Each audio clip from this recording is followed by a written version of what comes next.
नमस्कार दोस्तों। तो आप लोग कैसे हैं? उम्मीद करते होंगे आप लोग अच्छे होंगे। तो आइए, आपको स्वागत है आपके अपने YouTube चैनल ग्रोथ क्लासेस में। तो आइए, हम मैथ के कुछ महत्वपूर्ण क्वेश्चन लेके आए हैं। तो चलिए हम महत्वपूर्ण क्वेश्चन को सॉल्व करते हैं। तो आइए सबसे पहले देखते हैं पहला क्वेश्चन। यदि पिता और उसके पुत्र की वर्तमान आयु क्रमशः 48 वर्ष है और पुत्र का 28.8 वर्ष है, तो पिता अपने पुत्र को जब पुत्र पैदा हुआ था तो पिता का उम्र कितना था? ठीक है, हम अगर पिता में से पुत्र को घटा लें तो उसका वर्तमान उम्र आ जाएगा, और जितना उम्र हो रहा है अभी पुत्र का, उससे हम भाग लगा लेते हैं। तो कितना बड़ा है पुत्र से पिता? अगर 48 में से 28.8 घटाते हैं, 10 में से 8 जाएगा, 2 बचेगा, दशमलव 7, 10 और 17 में से 8 जाएगा, 9 बचेगा, ये 3 में से 2 गया 1 बटे 28.8। ठीक है, अगर हम दशमलव से दशमलव काटते हैं, खत्म, दशमलव से दशमलव। अब बच जाएगा 192 बटा 288। 192 का भाग लगाते हैं तो ये कट जाएगा, 96 दूना 192, 96 तिया 288, यानी 2/3। आंसर यही मेरा हो गया, यानी कितना है?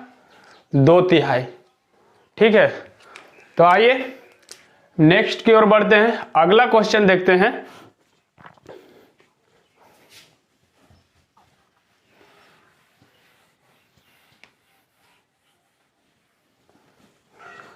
अगला क्वेश्चन आपका है कि यदि x + y = 3 और x y = 2 हो तो x³ - y³ का मान ज्ञात करें। यानी x + y = 3, x + y = 3 और x y = 2 हो। ठीक है, 2 हो तो ठीक पूछ रहा है कि x³ - y³ बराबर व्हाट। ठीक है, मतलब x का मान कितना दिया हुआ है, y का मान कितना दिया है कि 3 आया है, x y का कितना मान गुना किया है कि 2 आया है। ठीक है, जब इन दोनों का मान बैठा लेंगे तो इस पे बैठा देंगे, x³ - y³ बराबर व्हाट निकल जाएगा। तो आइए हम चेक करते हैं। अगर यहाँ 2 रखते हैं, x की जगह 2, y की जगह 1, तो x की जगह 2, y की जगह 1, तो 2 1 3। ठीक है, यहाँ अगर 2 रखते हैं, यहाँ 1 रखते हैं, यानी 2 × 1 = 2, 2 + 1 = 3। अगर यहाँ पे भी हम 2 को क्यूब करते हैं, x की जगह 2 माने थे तो 2 को हम क्यूब कर रहे हैं, माइनस y की जगह 1 माने थे तो 1 का क्यूब करते हैं। अब बताइए, 2 का क्यूब 8 हो जाएगा, माइनस 1 का क्यूब 3, सॉरी 1 का क्यूब 1, ठीक है, बराबर 7। यही पूछ रहा था, यानी x³ - y³ का वैल्यू कितना आएगा? 7। ठीक है, आई होप आपको समझ में आ गया होगा। तो आइए नेक्स्ट की ओर बढ़ते हैं। नेक्स्ट क्वेश्चन देखते हैं।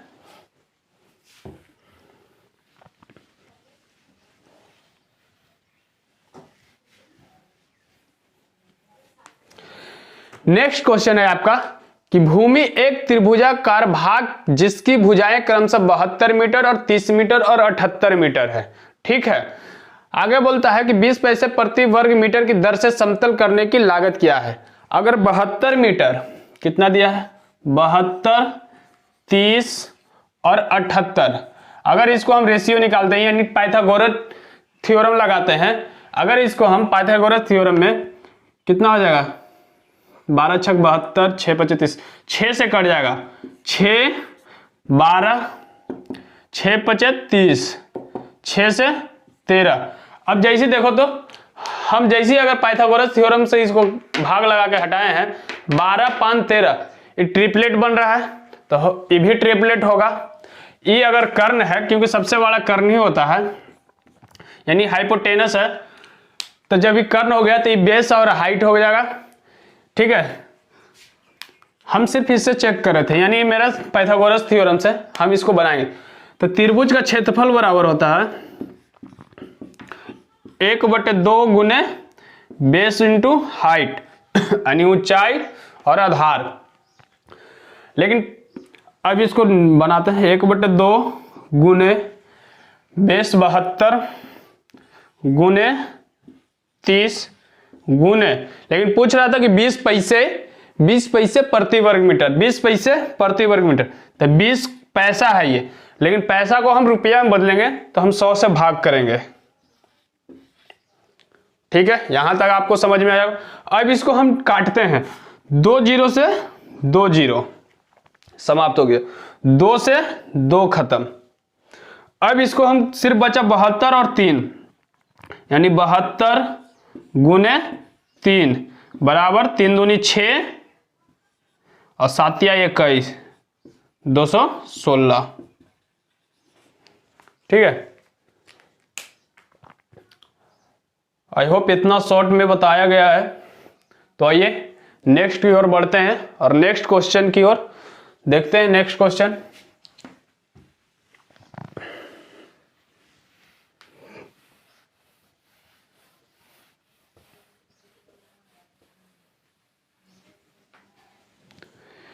नेक्स्ट क्वेश्चन है आपका कि कितने मूलधन का 6% वार्षिक दर से 10 वर्ष में साधारण ब्याज 120 प्राप्त हो जाए।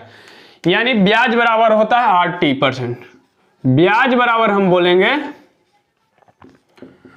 RT%।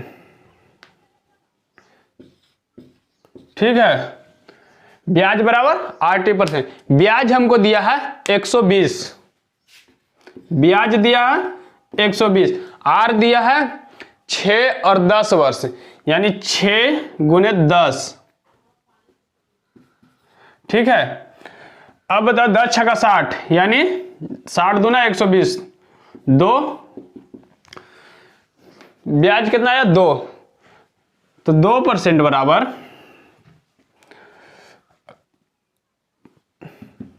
2% बराबर कितना, ब्याज कितना हुआ 2 आया। अब मूलधन कितना था 100, तो इसको 100 से मल्टीप्लाई बराबर 200। ठीक है, अगर प्रॉफिट पूछ रहा है पी प्रिंसिपल बराबर SI इंटू 100 अपॉन RT, इससे भी मेरा निकल जाएगा। SI यानी साधारण ब्याज, ब्याज मेरा 120 दिया है, 20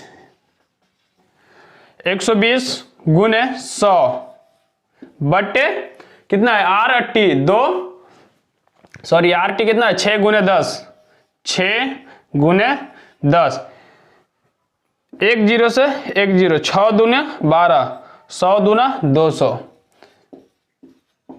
इससे भी आपका बन गया।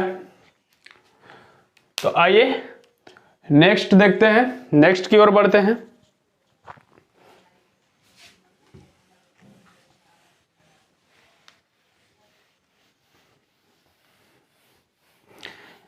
नेक्स्ट क्वेश्चन है आपका कि यदि 7 के पावर 21, 7 का पावर 22 प्लस 7 का पावर 23, नेक्स्ट क्वेश्चन आपका बोल रहा है कि 7 के पावर 21 प्लस 7 के पावर 22 प्लस 7 के पावर 23 प्लस 7 के पावर 24, 7 के पावर 24 25 से विभाजित करना है। कितने से भाग इसको लगाना है, 25 से इसको भाग लगाना है। ठीक है, विभाजित, ठीक है, यानी 25 से इतना को हमको 25 से विभाजित करना है। तो पूछ रहा है कि अगर जब विभाजित करेंगे तो शेषफल कितना बचेगा। क्या पूछ रहा है कि शेषफल कितना बचेगा। अगर इतना को हम 25 से भाग लगाते हैं तो मेरा शेष कितना बचेगा, रिमाइंडर कितना बचेगा।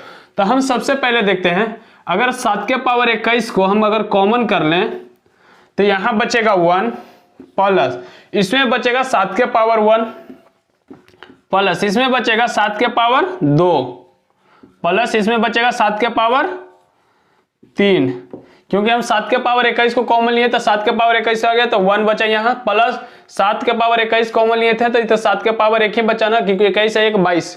ठीक है, अब इसको हम 25 से क्या करना है, भाग लगाना है। ठीक है, 7 के पावर 21 इंटू कितना हो जाएगा 1 प्लस 7 प्लस 49 प्लस 7 का क्यू हो जाएगा 343 बटे 25। ठीक है, अब 7 के पावर 21 गुने 7 1 8 8 8 8 3 9 3 12 12 12 7 19 19 1 20 के 0 हासिल 2 4 4 8 8 2 10 के 0 हासिल 1 3 1 4 कितना आया 25। अगर हम इसको तोड़ के लिखते हैं कि 7 के पावर 21 गुने 4 गुने 100 लिख सकते हैं बटे 25। अब पूछ क्या रहा था मेरा कि रिमाइंडर कितना बचेगा, क्या पूछ रहा था कि रिमाइंडर कितना बचेगा अगर इतना को हम भाग करते हैं तो, यानी 7 के पावर 21 गुने 4 गुने 100 बटे 25 को अगर भाग करते 25 से तो रिमाइंडर यानी शेषफल कितना बचेगा। मेरा शेषफल जैसे अगर 25 से 100 का हम डिवाइड किए तो 25 100 का 100 पूरी तरह कट गया तो रिमाइंडर मेरा कितना आ गया 0। तब बताइए जब इसको हम रिमाइंडर 0 आ गया, अगर 0 में किसी संख्या से मल्टीप्लाई करते हैं यानी गुना करते हैं तो 0 हो जाएगा, यानी रिमाइंडर मेरा कितना आया 0। यानी हम देखें कि 7 के पावर 21 प्लस 7 के पावर 22 प्लस 7 के पावर 23 प्लस 7 के पावर 24 को अगर हम 25 से भाग लगाएं तो शेष मेरा 0 प्राप्त हुआ। ठीक है, आई होप आपको समझ में आया होगा। तो आइए नेक्स्ट की ओर बढ़ते हैं, नेक्स्ट क्वेश्चन देखते हैं।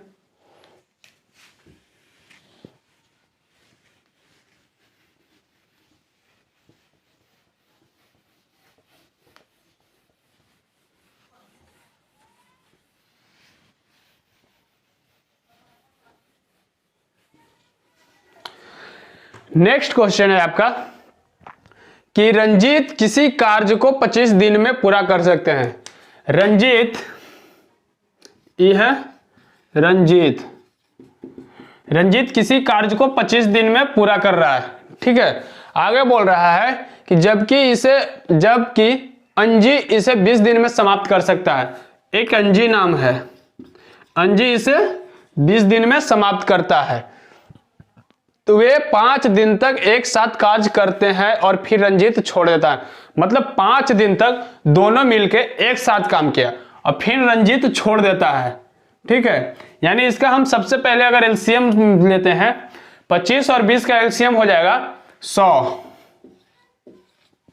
कितना हो जाएगा 100, 25 चौका 100, 20 पचे 100। अभी दोनों मिलकर एक साथ काम 5 दिन तक किया तो दोनों मिला था 5 4 9 का, और कितना दिन तक किया 5 दिन तक, 9 पचे 45। काम कितना हो चुका था, दोनों मिलकर कर चुका था 45। तो 100 काम टोटल था, 100 में से 45 काम कर चुका था दोनों मिलकर। तो 100 में से 45 घटाते हैं तो बच जाएगा 55। 5 के 5 और 9 में से 4 गया 5, कितना बचा 55। अब पूछ रहा था कि अंजी उसे कितने दिनों में अकेले कर 55 को अंजी अकेले कितने दिनों में पूरा कर लेगा। तो हम अंजी को भाग लगा देते हैं 55 बटे 11, 11 पचे 55, यानी 5 दिन में अंजी अकेले 55 काम कर लेगा। ठीक है, तो आई होप आपको समझ में आ गया होगा ये भी। तो आइए नेक्स्ट की ओर बढ़ते हैं, नेक्स्ट क्वेश्चन देखते हैं।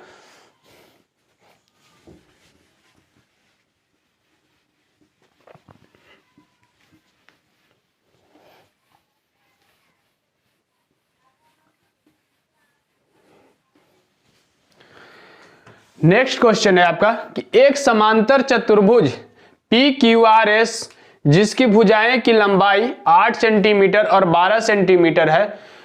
10 सेंटीमीटर लंबा एक विकर्ण है, दूसरे विकर्ण की लंबाई ज्ञात। जैसे हम आपको देखें कि पी क्यू आर एस समांतर चतुर्भुज है। क्या है?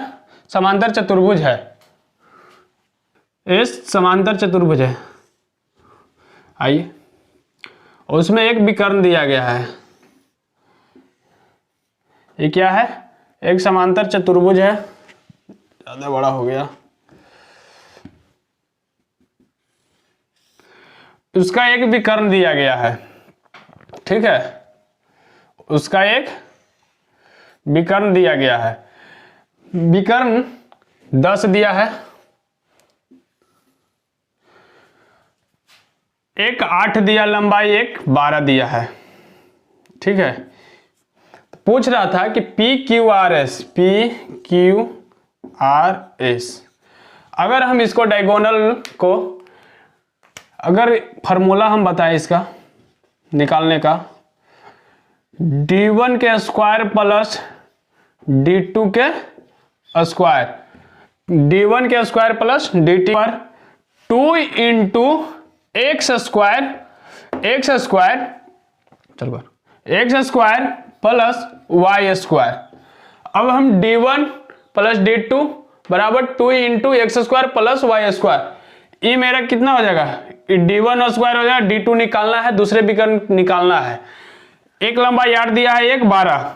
अब d1 पर बैठाते हैं तो 10 का स्क्वायर प्लस d2 का स्क्वायर बराबर 2 इंटू एक 8 एक 12, 12 8 64, सॉरी 8 का स्क्वायर प्लस 12 के स्क्वायर, ठीक है। 10 का स्क्वायर कितना हो जाएगा? 100 प्लस d2 का स्क्वायर बराबर 2 इंटू 8 का स्क्वायर 64 प्लस 12 का स्क्वायर 144। हम निकालने के लिए d1 square plus d2 square बराबर 2 into x square plus y square, ठीक है। d1 मेरा 10 का स्क्वायर प्लस d2 निकालना था, d2 बराबर 2 into x square plus y square, x square plus y square, 10 का square 100 plus d2 square into बराबर 2 इंटू 8 के स्क्वायर 64 प्लस 12 के स्क्वायर 144, ठीक है। 12 के स्क्वायर 144। अब इसको हम 100 प्लस d2 स्क्वायर बराबर, इसको अगर जोड़ते हैं तो 4 4 8 और 4 6 10 1 1 2, 208।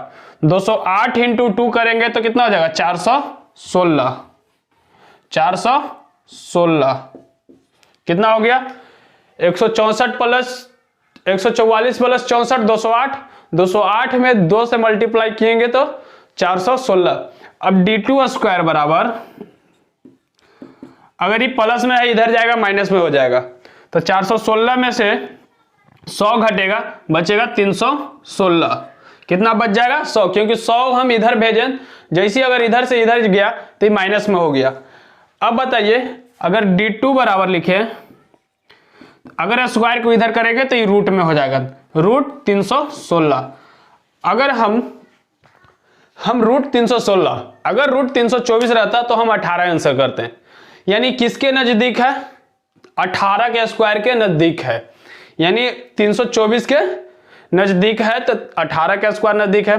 तो 18 से हम थोड़ा कम लेंगे। क्या लेंगे? थोड़ा सा कम, यानी हो जाएगा 17.8 के आसपास,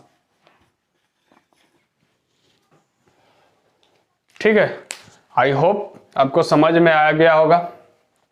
तो आइए नेक्स्ट क्वेश्चन की ओर बढ़ते हैं। नेक्स्ट क्वेश्चन देखते हैं। नेक्स्ट क्वेश्चन है कि एक लंबवृत्तीय शंकु की ऊंचाई और तिरछी ऊंचाई क्रमशः 24 सेंटीमीटर और 25 सेंटीमीटर है। पाई का मान 22/7 लेना है, बताया हुआ है। और शंकु का वृत्त पृष्ठीय क्षेत्रफल बराबर, शंकु का वक्र पृष्ठीय क्षेत्रफल बराबर क्या होता है, पाई आर एल। पाई आर एल, शंकु का वक्र पृष्ठीय क्षेत्रफल बराबर होता है पाई आर एल। पाई का मान दिया हुआ है 22/7। आर का मान नहीं दिया है, यानी आर हम निकालेंगे, आर हम निकालेंगे। ठीक है, हम आर निकालते हैं। तो आर निकालने के लिए आर बराबर √(L²-H²)। एक दिया है आपका एल, एक हो गया तिरछी ऊंचाई, एक हो गया ऊंचाई। एक आपका है 25 के स्क्वायर माइनस 24 के स्क्वायर। 25 के स्क्वायर कितना हो जाएगा 625 माइनस 24 का स्क्वायर हो जाएगा 576। ये हो जाएगा √, घटेगा 49 यानी 7। यानी आर का मान कितना आया 7। हम आर कितना लेंगे 7 गुने एल कितना है 25। और इसको हम काट देंगे, 7 से 7 खत्म, 25 से इसको 25 दूनी 50, 25 दूनी 50 और 5 55 आंसर। ठीक है, एक तरीका और था, इसको हम ट्रिपलेट में करते हैं तो 7 24 25 हो जाएगा। तो आइए नेक्स्ट की ओर बढ़ते हैं, नेक्स्ट क्वेश्चन देखते हैं।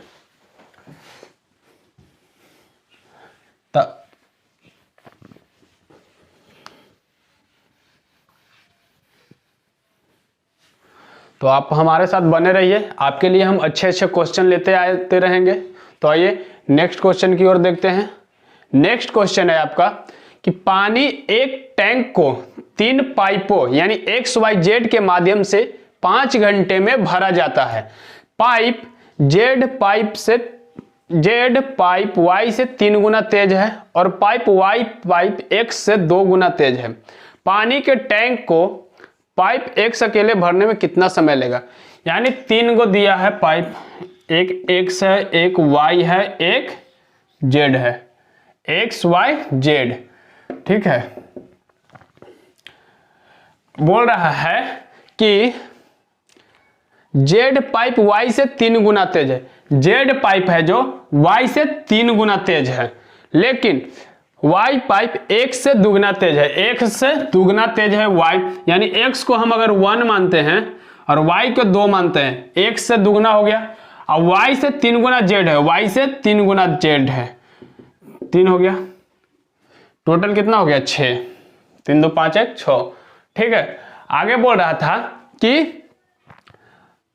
5 घंटे में भरा जाता है, यानी 5 घंटे में भरा जा रहा है।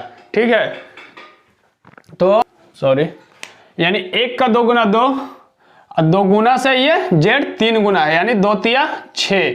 ठीक है, तो अब इसको हम जोड़ते हैं तो 6 2 8 1 9, कितना हो गया 9। अब तीनों मिलकर कितना भरा था 5, 9 गुने 5 बराबर 45। पूछ किसका रहा था X का, कि X अकेले कितने देर में भरेगा। यानी X का कितना 1, 45/1 बराबर 45। ठीक है, तो आइए नेक्स्ट देखते हैं।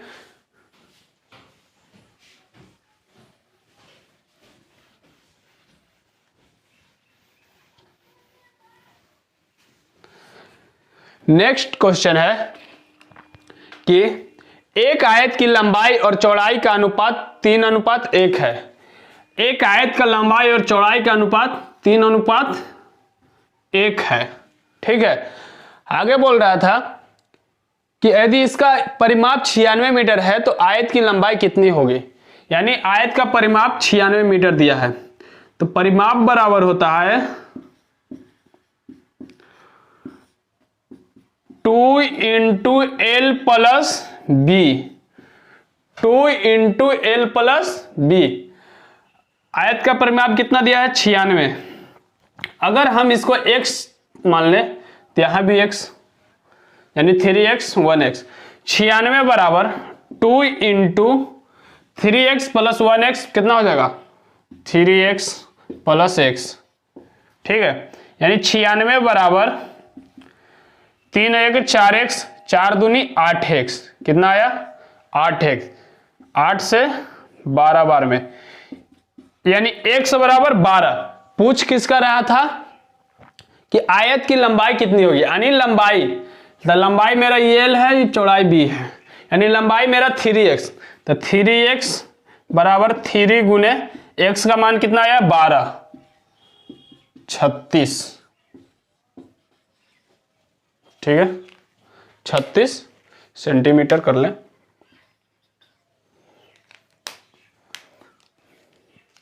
आई होप समझ में आ गया होगा आपको। तो आइए नेक्स्ट क्वेश्चन की ओर बढ़ते हैं। डेली बने रहिए आप, आपके लिए हम अच्छे से अच्छे क्वेश्चन लाया करेंगे।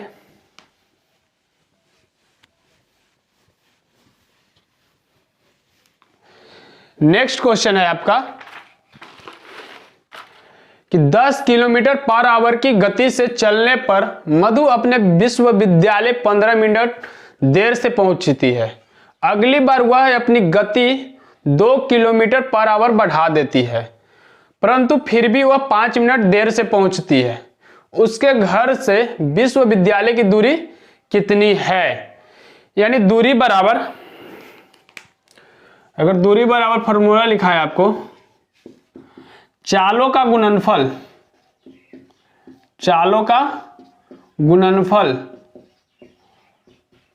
बट्टे चालों का गुणनफल बट्टे चालों का अंतर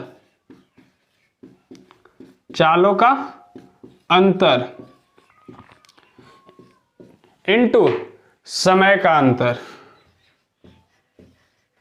यानी समय, ठीक है। दूरी बराबर चालों का गुणनफल बटे चालों का अंतर, चालों का गुणनफल बटे चालों का अंतर इनटू समय, ठीक है। अब चालों का गुणनफल यानी पहला चाल 10 है, गुणे, बोल रहा था कि जब 10 किलोमीटर पर आवर की गति से चलने पर मधु अपने विश्वविद्यालय 15 मिनट देर से पहुंचती है। अगली बार वह अपनी गति को 2 किलोमीटर बढ़ा दिया, मतलब 10 पहले चल रहा था, 2 किलोमीटर बढ़ा दिया, तब कितना हो गया 12। अब चालों का अंतर कितना हो जाएगा, तब 10 में से 2 जाएगा, सॉरी 10 में से 12, 12 में से 10 जाएगा 2 इंटू, सॉरी चालों का अंतर हो गया इंटू समय का अंतर। समय मतलब अगर एक ही, मतलब बार बार एक ही रिपीट में कर रहा है, मतलब देर से ही पहुंच रहा है, तो उसको हम घटा लेंगे।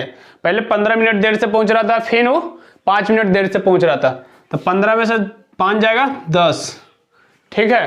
15 में से 10 मिनट में हो गया है, कौची में हो गया, मिनट में। हमको लाना है घंटा में, घंटा में लाने के लिए 60 से हम भाग करेंगे। अब देखेंगे हम 2 से काटेंगे, 1 0 से 1 0, 2 से 6 बार में, 6 से 6 खत्म, यानी 10। अगर दूरी निकालना हो, चालों का गुणनफल बटे चालों का अंतर लेंगे इंटू समय का अंतर, ठीक है। अगर दोनों एक ही बार लेट है तो घटा लेंगे, अगर लेट नहीं रहता, बाद में रहता तो जोड़ लेते हैं। तो आइए नेक्स्ट क्वेश्चन की ओर बढ़ते हैं।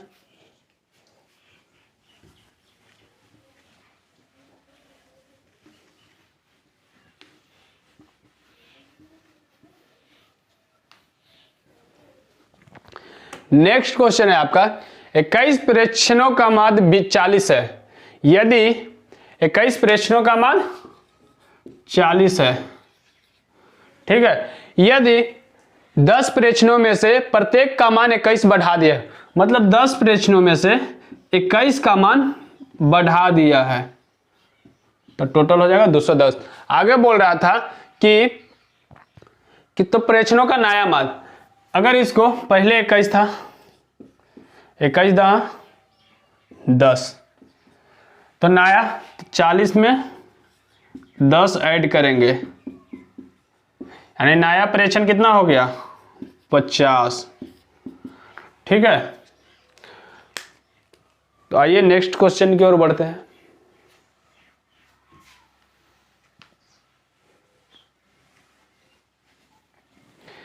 नेक्स्ट है कि 48 लोग किसी काम को 17 दिन में कर सकते हैं, लेकिन 6 दिन बाद 4 कामगार काम छोड़ देते हैं। इसके बाद से काम पूरा करने में कितने दिन लगेंगे? मतलब पहले थे 48 लोग, कितना था? पहले थे 48 लोग और 17 कामगार। पहले थे 48 लोग किसी काम को 17 दिन में कर सकते, लेकिन 6 दिन बाद चले गए। 17 दिन तक किया, लेकिन 6 दिन बाद चला गया। तो 6 दिन बाद चला गया तो बचा कितना? 48 में से 6 गया 42, निकालना है तो x 48 गुने 17 में से 6 जाएगा 11, सॉरी 4 कामगार चले गए तो 4 तो 44 हो जाएगा ना। x बराबर 44 गुने x, 11 चौक 44, 4 से 12, यानी x बराबर 12। ठीक है, तो आइए नेक्स्ट क्वेश्चन की ओर बढ़ते हैं। नेक्स्ट क्वेश्चन देखते हैं।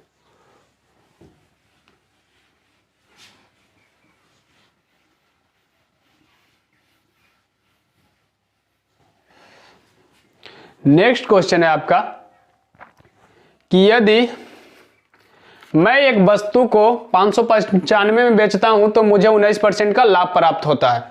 अगर वो 595 में बेचता है तो 19% का लाभ होता है, यानी 119। कितने का लाभ हो रहा? 595 का। तो 100% बराबर 5। ठीक है, हाँ,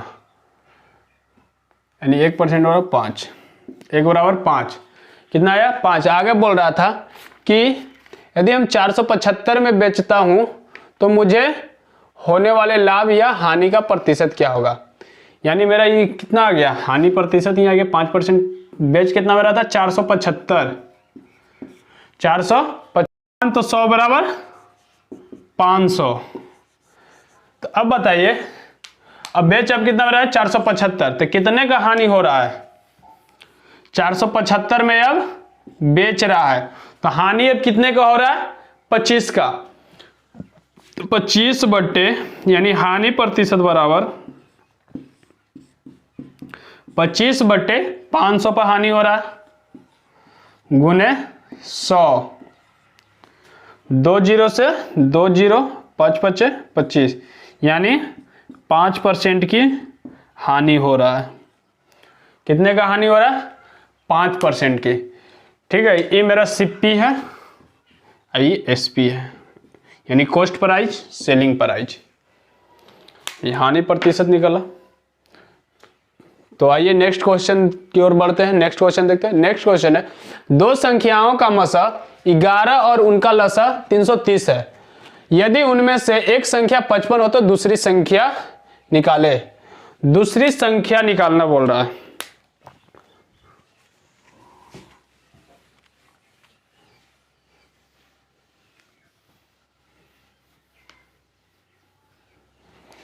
क्या बोल रहा है? दूसरी संख्या बराबर होता है, दूसरी संख्या बराबर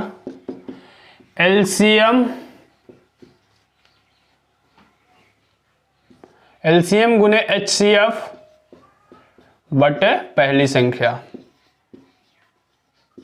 पहली संख्या, दूसरी संख्या बराबर एलसीएम गुने एचसीएफ बटे पहली संख्या। दो संख्याओं का मसा 11 और उनका लसा 330 है, यानी एक 11 है और एक 330 है, और पहली संख्या 55 दिया है।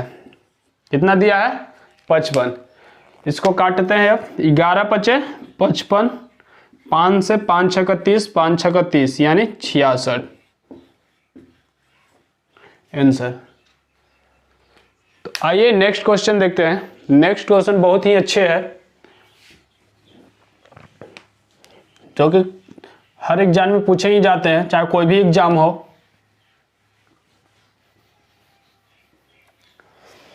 नेक्स्ट क्वेश्चन अगर हम लिख दूं बोर्ड पे, x माइनस 1/x बराबर 7, कितना दिया 7। पूछ किसका रहा था, x square plus 1/x square बराबर व्हाट। क्या पूछ रहा था, एक्स स्क्वायर प्लस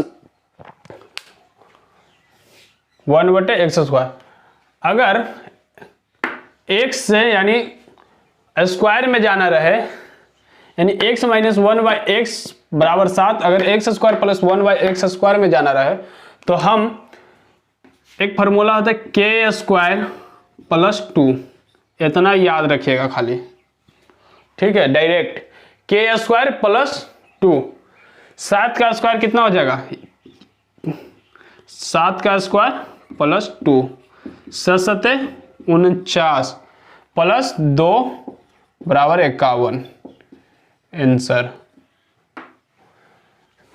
ठीक है। अगर एक्स स्क्वायर बराबर, हम थोड़ा सा बता दें इसको कि कैसे आया, x square plus 1/x square, इसको तोड़ेंगे तो हो जाएगा x माइनस 1/x के होल स्क्वायर प्लस 2, ठीक है। x माइनस 1/x के होल स्क्वायर प्लस 2, यही सेम चीज है, हम इसको डायरेक्ट लिखे थे, ठीक है। आई होप आपको समझ में आ गया। x माइनस 1/x बराबर x माइनस 1/x का वैल्यू 7, 7 के स्क्वायर प्लस 2 के स्क्वायर आंसर। आई होप आपको समझ। तो आज के सेशन हम यहीं तक समाप्त करते हैं, तो मिलते हैं नेक्स्ट क्लास में। तब तक के आप बने रहिए हमारे साथ और अपनी पढ़ाई को जारी रखिए। तो चलिए, थैंक यू सो मच, जय हिंद।